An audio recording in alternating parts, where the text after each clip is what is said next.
Hey everybody, this is Oliver Joyce. How you doing? To paraphrase the awful band Smash Mouth, the weeks start coming and they don't stop coming, and that's what it feels like at the moment. It feels like I just finished the last developer video, and now I'm recording another one. I sort of usually do them on Wednesdays or Thursdays, and yeah, another week has passed, and we're in mid-May, and it feels like I'm still at the beginning of the game, but I'm not. I'm already sort of on the combat phase. And this little thumbnail you see up there, which way to go, is quite important because I need to get some advice from you guys, and you can write in the comments what you think. Because originally, when I first announced Sword and Sandal 6, I had pretty grand plans for lots of different things in the games, but one of the things I've been thinking about was quite radically changing up the combat in such a way that may or may not have affected the game positively. And it's only when you actually sit down and start programming you start realizing some things are going to work and some things aren't going to work.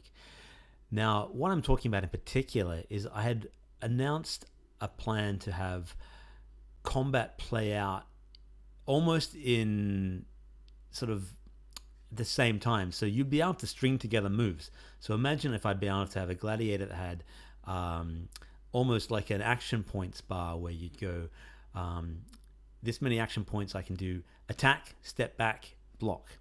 And then the defender would kind of go jump back, step, block. And you'd see that play out. But what I quickly realized was this isn't going to work. I did a very quick test of it. And not only is it just a little too much to ask people to do 1, 2, 3 things and then sort of, watch it play out.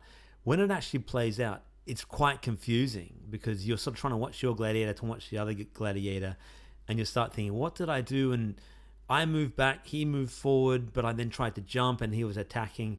It got really complicated really quickly. So I decided, sadly, that is gone. So in some ways, a weight off my shoulders because I was trying to work out how to implement that. And that was actually a legacy of another game I was thinking maybe I was going to build instead of Sword and Sandal 6. I was thinking of maybe walking away from the series for a while. And I was thinking of doing this sort of kung fu tournament game, a little bit Mortal Kombat turn-based. Still might do that one day. But in that idea, that was a bit more martial artsy, where you'd go, block, high kick, low punch. With Sword and Sandal, it just didn't quite fit in. So that idea is scrapped. But what I need to ask you guys is, what do you think about this other idea? Will this fly? And this is what I'm programming in this next few weeks. I need to know for myself whether it's feasible, but I just want your feedback on if you like the idea or not. And what that is okay, so in classic Sword and Sandals, you have ranged phase and melee phase. And it's basically, if you're a certain distance away from each other, you're in sort of the ranged phase of the game. And if you're within a certain distance, you're in the melee phase, and you have different button options. So say if you're in the ranged phase, you can shoot your weapon if you have a ranged weapon, but you can't do attack, that kind of thing. If you're in your melee phase, you can push, you can grapple, you can attack high and low and that kind of, or power attack, quick attack, but you can't fire your weapon, you can't drink potions and that kind of thing. So what I was thinking was keep the ranged phase, but divide the melee phase up into attack and defense. So if you're in ranged phase, business as usual. Every round you can fire your weapon, you can rest, you can jump, you can walk forward, all those sort of attacks, you can cast spells.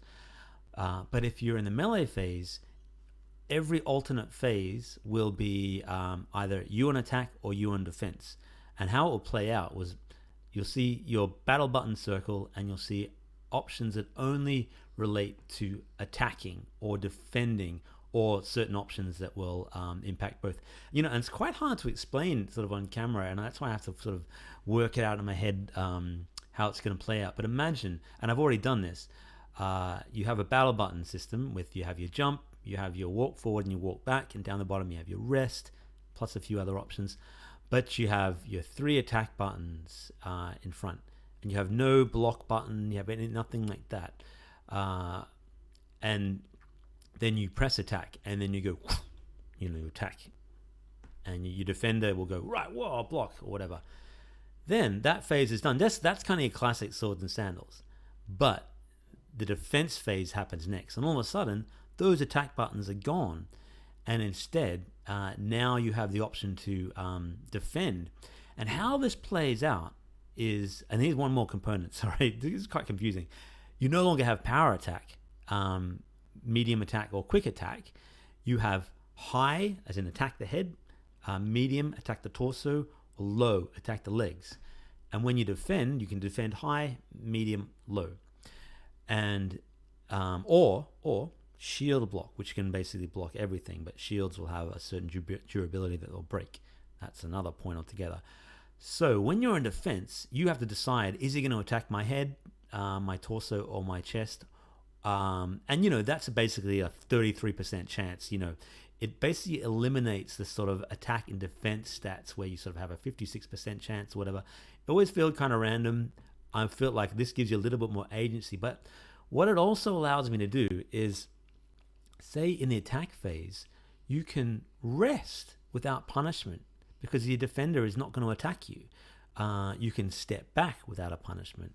You can maybe taunt, blah, blah, blah, without, negative impact. Because usually you'd be like, oh, I need to rest. And instantly the defender would go, I'm hitting you. So you'd be trying to rest and the defender would be like, instantly gets a hit on you. In the defense phase, you could still rest, but then the attacker will go, bam, hits you, then you'll get your rest in. Or if you try to walk away, the defender will go, I'll hit you, then you can walk away. Very challenging to explain, but once I sort of put this into action, I'm sort of halfway through it, less than that at the moment. I'll be able to explain a little bit better. What it essentially gives you as a player is more strategic options, because you'll be able to go, I can use my psych up ability in both the attack turn and the defense turn to go, I'm going to skip an attack round and go build it up, and then the next time there's an attack round, bam, hit them hard. On the defense, you might be able to defend, or I'm just going to take the hit and flee and jump backwards. Maybe there's bonuses for successfully defending something. You get like extra battle rage meter and that kind of thing. There's a lot that will go into this. I just need to work out my major concern is the defense phase going to be fun enough? And I think it is, but if it isn't, we're going to go back to the other way, because this mode now gets rid of power, medium, quick attack. But here's another thing. Got all these ideas in my head. You will have another sort of like a toggle or almost radio buttons in your battle button mode that allow you to set your attacks to be power attack or quick attack. Maybe no middle attack, forget that. And what that will mean is power attacks will do more damage but use more energy. Quick attacks will do less damage but use less energy. And you'll be able to toggle that, and it will stay like that until you decide otherwise. So you can go power attack, attack low, or quick attack, attack high.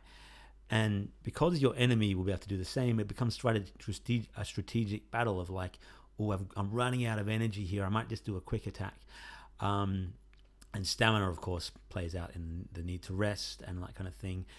Enemies will have armor also, just like in the old game, but it will now be divided into armor for your middle, armor for your legs, armor for your head. And that will even be shown up the top. So when you hit your enemy, it's not just going to play out as a whole general armor value. Your enemy will have armor on his head, and if you hit his head 3 or 4 times, that armor, whatever it is, the armor will break and the armor comes off. It didn't make sense in the past where I'd hit him and armor would just fall off at random places.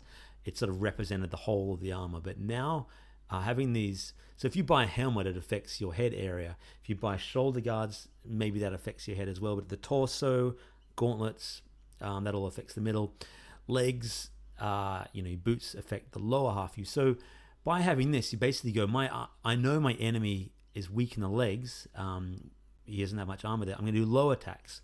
Kind of strategic. I'm just thinking there's a lot we can do with this just to make the strategic side of the combat more interesting, still dynamic, but less random. I realized I probably just didn't take a breath in that last 5 minutes or so. And this is what I do when I get talking about the game. I'm sort of monologue. You sly dog, you got me monologuing. So that's the idea for now. And there's other things I want to bring in later, and I'll talk about those in future weeks that will actually add to the combat. But there is a lot going on with this because I need to work out, on defense, if, you choose to walk back, the enemy gets a free hit in. I need to sort of sequence all that stuff up. But yeah, I'm really in the thick of that right now. What else have I been doing? I had to redo the animations again to add an extra sort of level of flexibility. I added an extra sort of bone in between the torso and the hip just so they could bend a little bit more at their in the tummy rather than being so rigid. Sword and Sandals 3 had this. Sword and Sandals 2 didn't, but because the game's animations are much more like S&S 3, I figured that was a smart approach.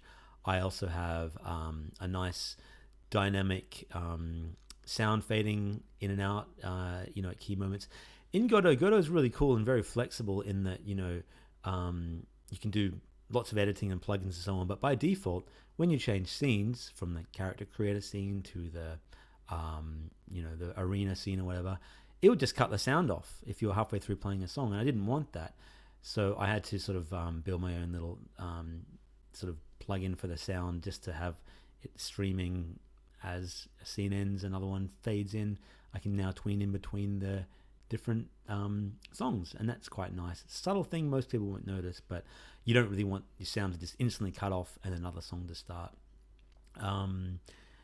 That is the majority of what I've been working on. Quickly, I want to tell you about last Friday, where I caught up with my good friend John Spacegal, and we played both our games, did a lot of play testing.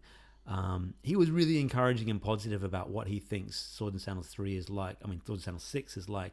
And he said to me, look, this is really the next level up. This is the first game that I've seen that just looks just that next level of polish and looks not AAA, but, polished indie in a way that my games in the past haven't been. Spartacus was to a certain degree, but that was a very much a retro pixel art game that, didn't stand out. But he said, whoa, this looks, he loved the shops. He really liked the look of the shops, the interfaces, the map, and we played it for about an hour together, even though there's it's only sort of a few things you can do, buying armor and stuff, but he had some really good feedback. And on the heels of that, I'm just really encouraged with where the game is going, and I'm excited to be able to show you guys once a trailer is done. My friend Michael Loda from Poland is going to be doing the teaser trailer for the game. And that's pretty exciting. I'm looking forward to seeing what he can put together, because by day he's a video editor, and I'm also a video editor, but a very amateur one. You want someone professional to handle this, so I'm going to give him a bunch of footage from the game, and he's going to sort of put together a nice teaser trailer. A couple of months away, I think. So that's where we're at with the game. There's a lot going on. You let me know in the comments if any of this makes sense. If you just want me to go back to the very original Sword and Sandals 2 style combat, I'll listen to you. I still want to try this out to see if it makes sense.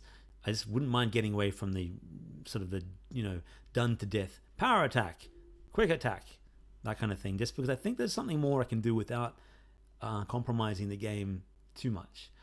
Let me know what you think. And finally today, I just want to give a quick shout out to another friend of mine who I haven't met personally, but become friends through Twitter and so on. And his name is Juniette, and he's an American of from the Sword and Sandals community, and he's going through some tough times right now with his health. And I just want to send him my best wishes, and keep the faith in my brother. And I hope you get through what you're dealing with in flying colors. And we're going to put a little special item in the game to honor you and just help you feel good. So that's going to be coming in the game later on, and it'll be something like Juniette's Helmet of Hope or something like that, something cool. So shout out to you, and shout out to everybody else in the Swords and Sandals community. I hope you're all doing well. Hey, don't take your health for granted. They say it all the time, but it's, never more true than when you hear of people are having, problems, real health problems. All right. That's it for this week. Look after yourselves, and there'll be more Swords and Sandals updates for you next week. Bye for now.